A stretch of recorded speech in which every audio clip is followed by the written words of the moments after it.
o Senhor deu a Israel toda a terra. O Senhor lhes concedeu descanso. Nenhum dos inimigos pôde resisti-los, e todas as promessas se cumpriram. Olha que coisa maravilhosa quando a gente pega o centro dessa fala, o âmago dessa fala.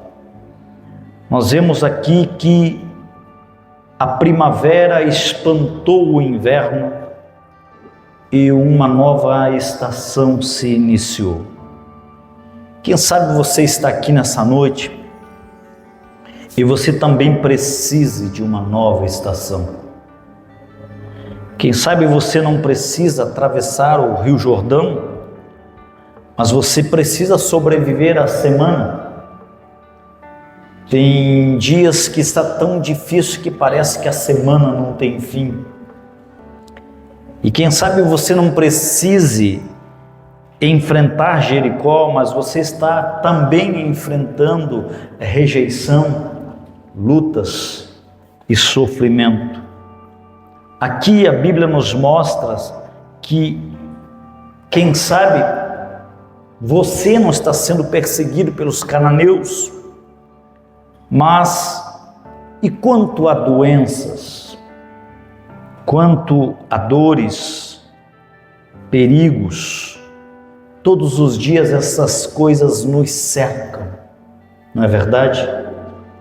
Todos os dias essas coisas tentam nos destruir e muitas vezes a gente se pega dizendo: será que a gente vai ter forças necessárias para enfrentar o amanhã? Será que a gente vai ter força para levantar pela manhã? Será que a gente vai ter força para cumprir a nossa jornada? O livro de Josué, ele foi incluído na Bíblia para exatamente essas estações.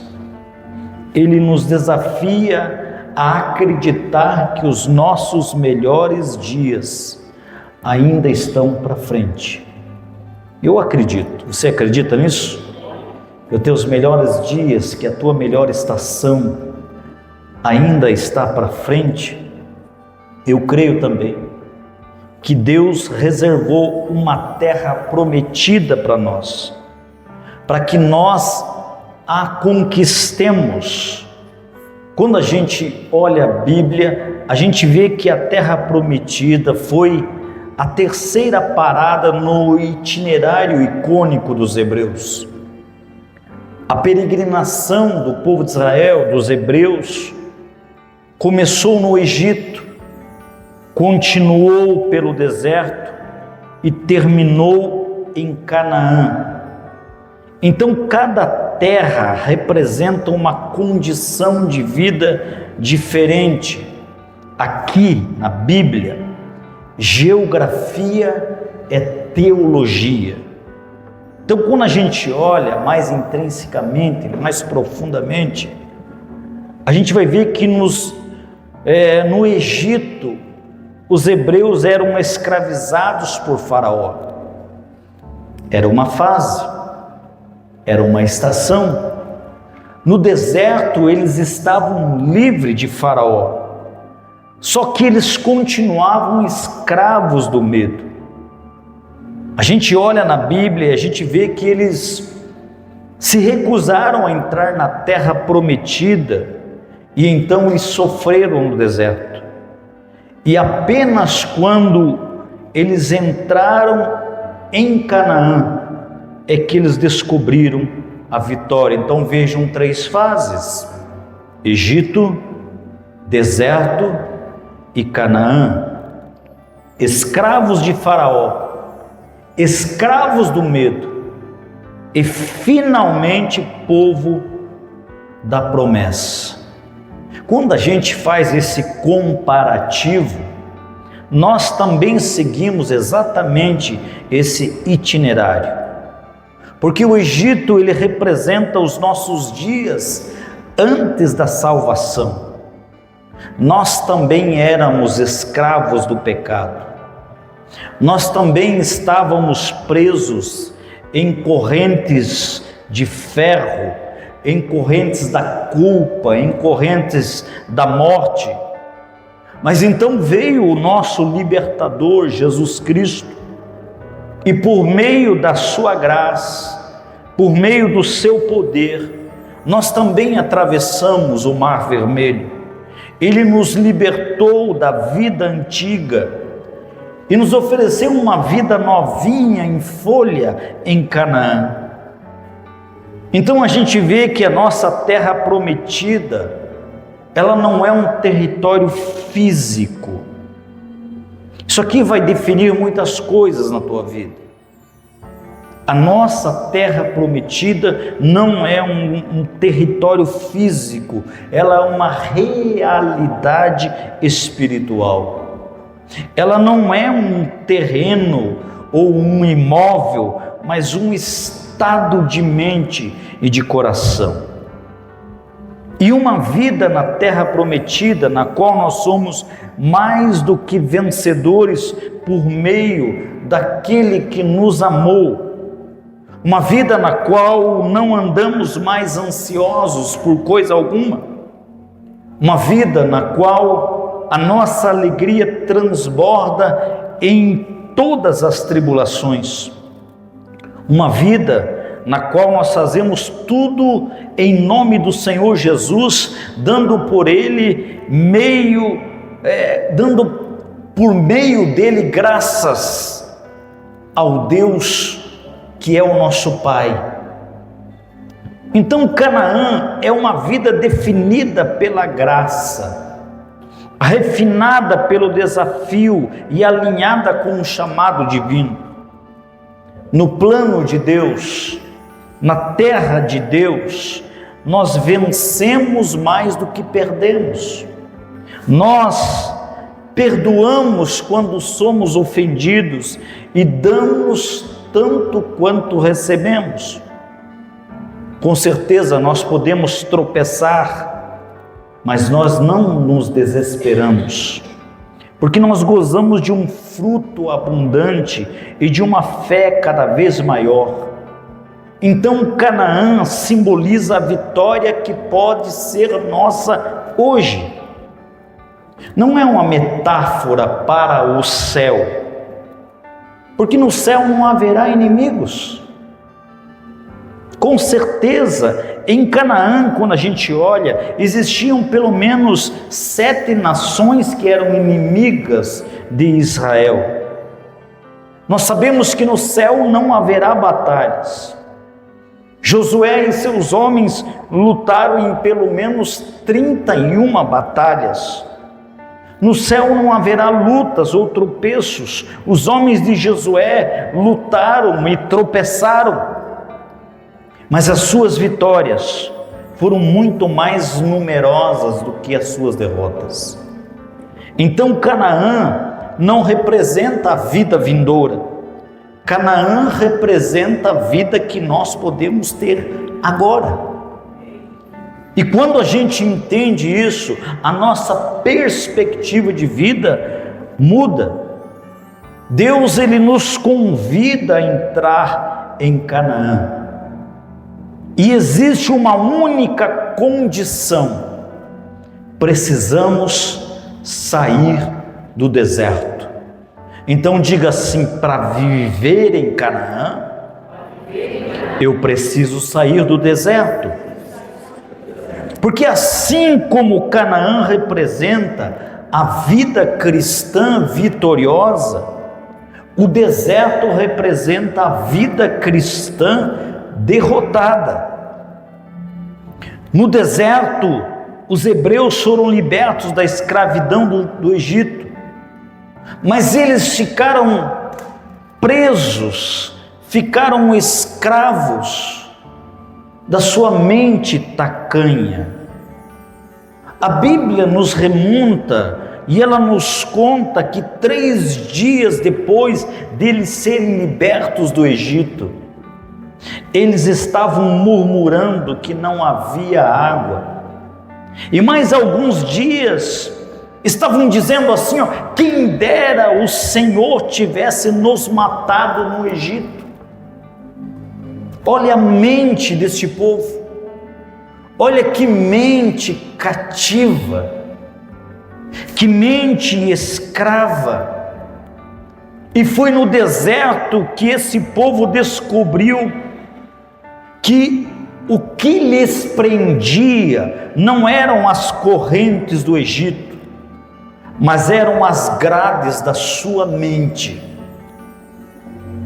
Entendam, amados, se a tua mente é presa, se a tua mente é cativa, se a tua mente é escrava, você não precisa de grades. Você pode ser preso, mesmo sem que as grades te prendam. E a Bíblia vai nos mostrando, e diante da terra prometida, ficou evidente quem eles eram. Eles eram príncipes presos a uma mente de gafanhoto. Sabe quando a pessoa tem tudo para ter um potencial a ser desenvolvido? Tem tudo para crescer, para romper, para viver os seus melhores dias, porém a mente é pequena, porém a mente é cativa. E isso acontece, sabe por quê? Porque quando você vive muito tempo em uma condição, a sua mente acaba se adaptando àquele tipo de condição. Por você viver tanto tempo na doença, você acha que você vai ser doente por toda a vida. Por você viver tanto tempo nas dívidas, você acha que você será um eterno endividado? Por você viver muito tempo na decepção, você já não consegue mais confiar em ninguém, porque a impressão que você tem, que toda vez que você se relaciona com alguém, você vai se decepcionar de novo. E isso quem está ditando na sua vida é exatamente a sua mente. Como aconteceu aquele caso de um menino que foi criado em um galinheiro, algum tempo atrás saiu essa reportagem, e ele se comportava como um galináceo. Olha só o que estava aprisionado. Ele não era uma galinha, ele não era um galo, mas ele agia como galinha, ele agia como galo. Por quê? Porque ele viveu muito tempo daquela maneira. E por ele viver muito tempo daquela maneira, a sua mente se tornou cativa. E então ele achava que ele pertencia àquele tipo de vida. Pertencer. Pertencer. Isso define muitas coisas na nossa vida.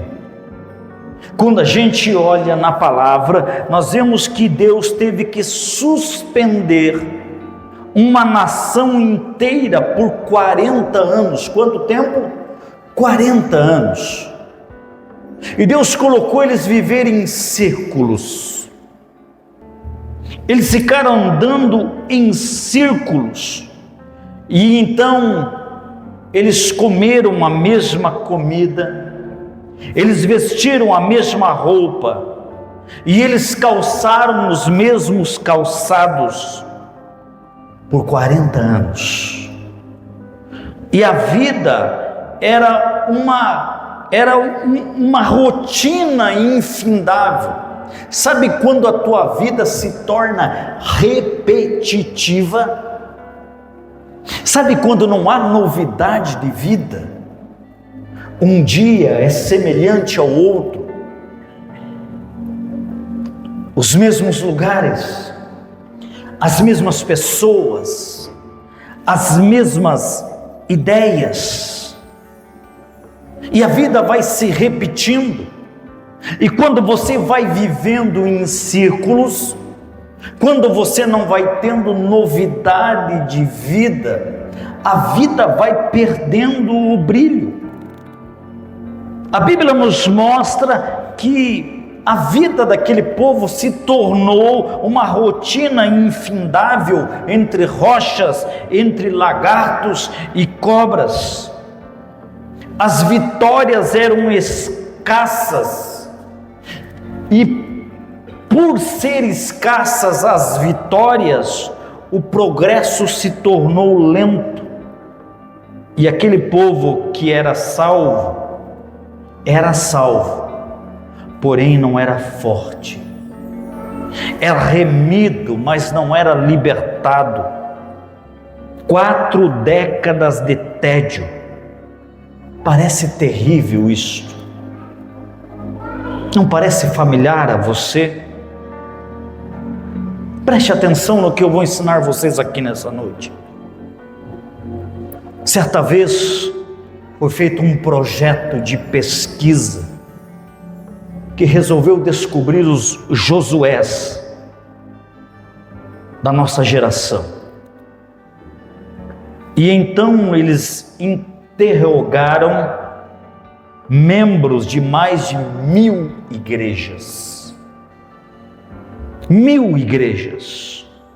O projeto queria determinar a percentagem de frequentadores de igrejas que realmente era incentivada pela fé a amar a Deus e amar os outros de todo o coração, com toda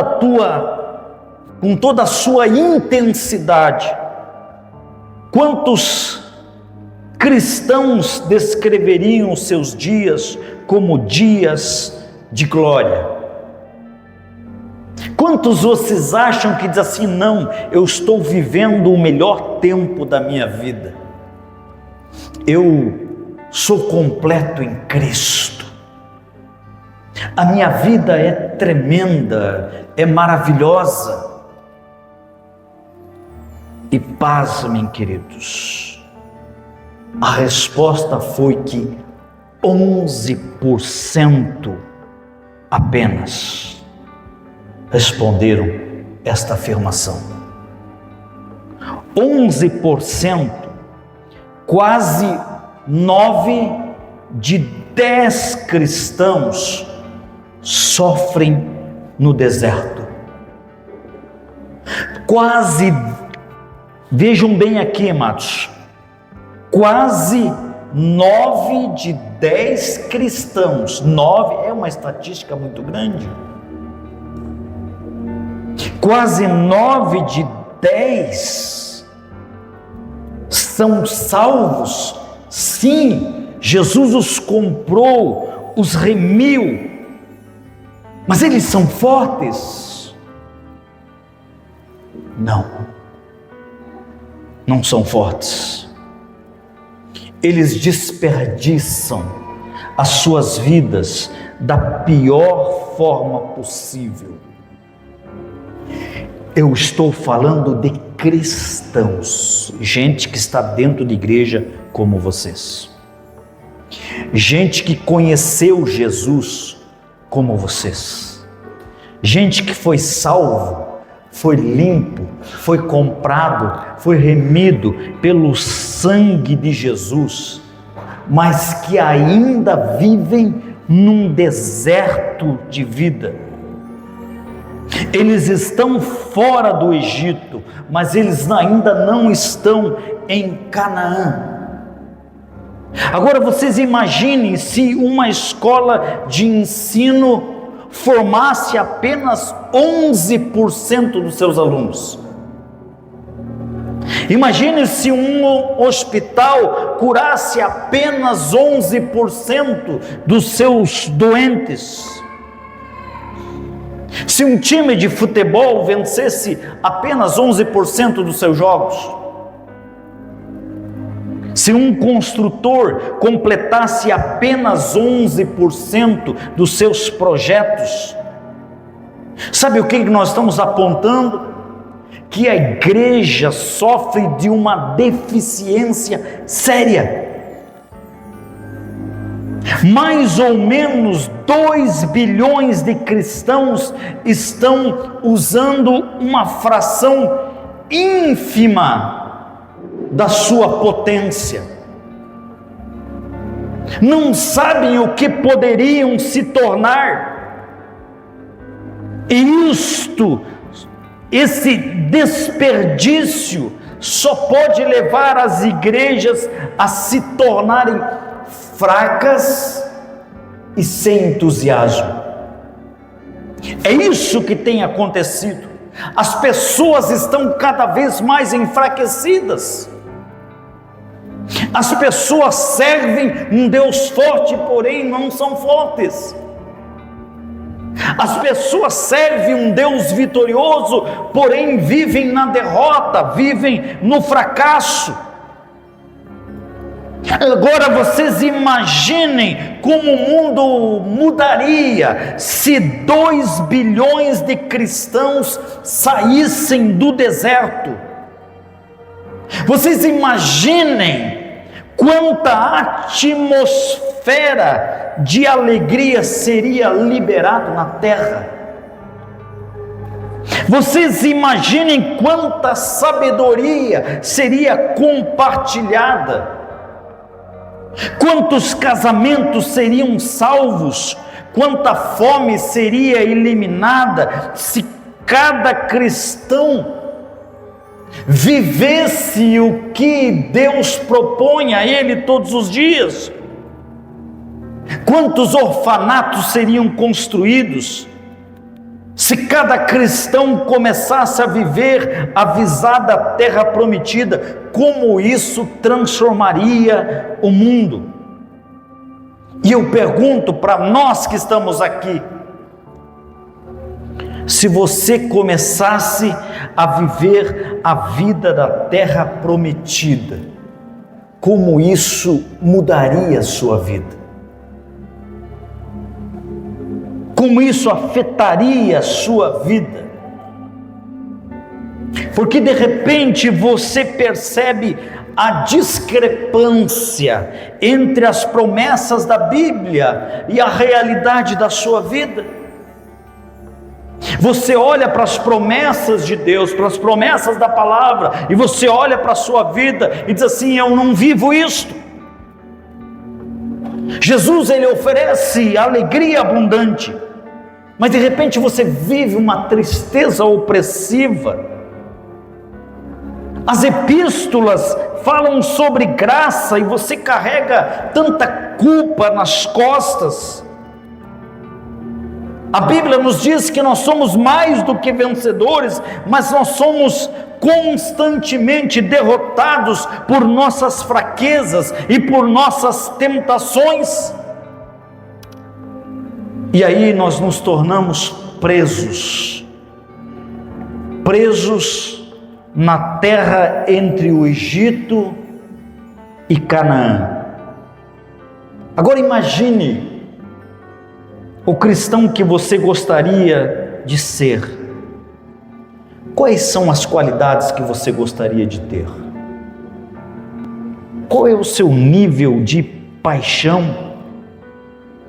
Quem sabe você diz assim: pastor, eu preciso ter mais paixão no meu coração. Eu preciso ter mais convicção. Quem sabe você está aqui e está dizendo assim: eu preciso ter mais coragem. Eu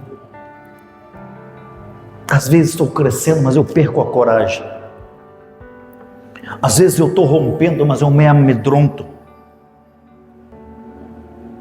E quem sabe você está aqui e você tem que mudar algumas posturas. E quais as posturas você gostaria de largar? Quem sabe eu precisava largar a cobiça, a culpa. Quem sabe eu precisava mudar a negatividade constante. Ou quem sabe um espírito crítico. O que precisa mudar na tua vida para que você viva a vida de Deus? O que precisa mudar na tua vida para que você saia da estatística dos 89% que não consegue viver uma vida plena em Deus? O que precisa mudar? E existe uma boa notícia nesta pergunta. Você pode ter e pode fazer tudo isso com a ajuda de Deus.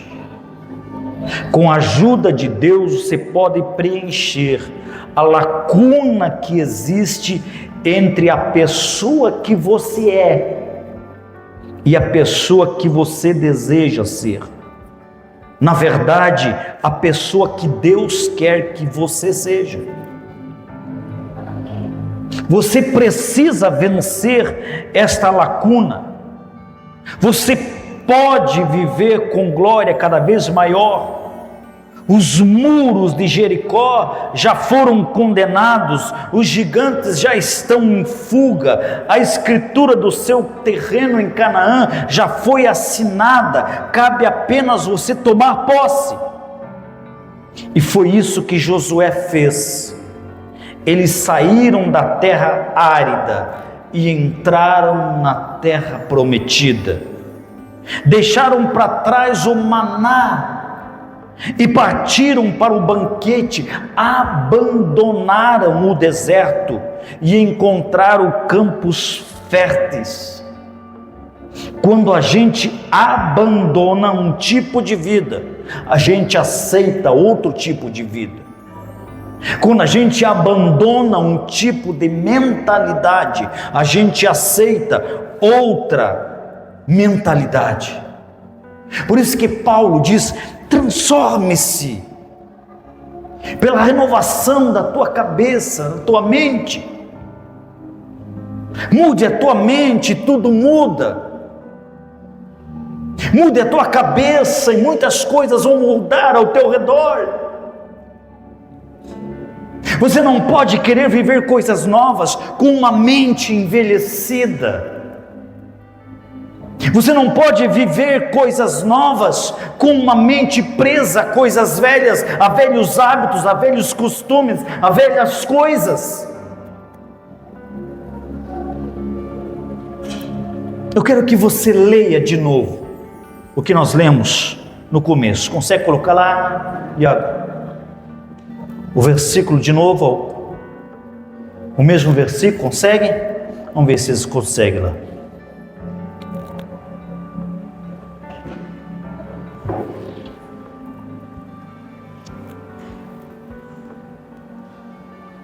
Sim, vamos lá colocar então. Josué 22, não, está errado. 21, 43. Então nós vamos ler assim, aonde diz aos filhos de Israel, você vai colocar o teu nome. Amém?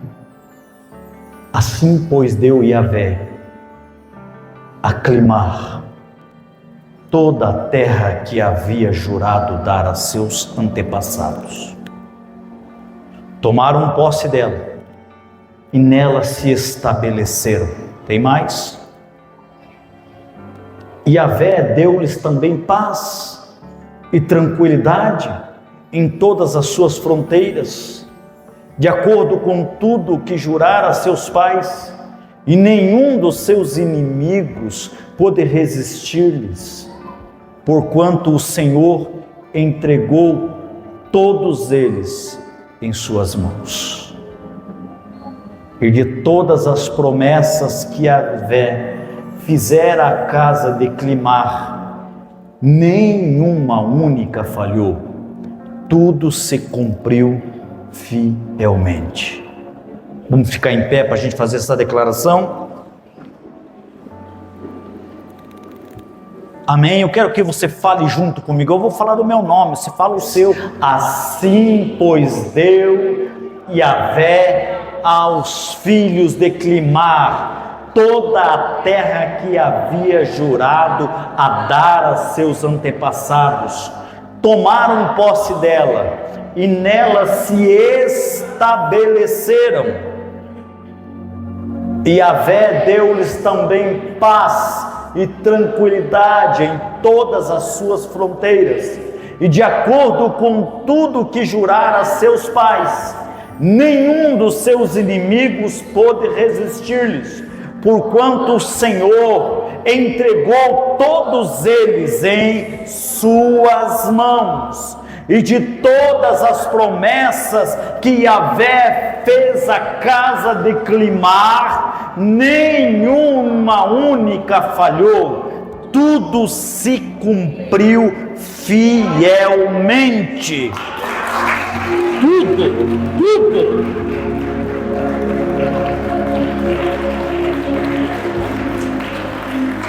Sabe o que nós lemos aqui? E essa é a visão de Deus para a sua vida. Imagina só você a pleno vapor, desenvolvendo todo o seu potencial, você como vencedor sobre Jericó, sobre gigantes, e você ousa imaginar isso? Será que não está na hora de você mudar o seu endereço do deserto para a terra prometida? Então entenda que os seus dias de glórias te esperam. Vou voltar com essa profecia: os seus dias de glória te esperam.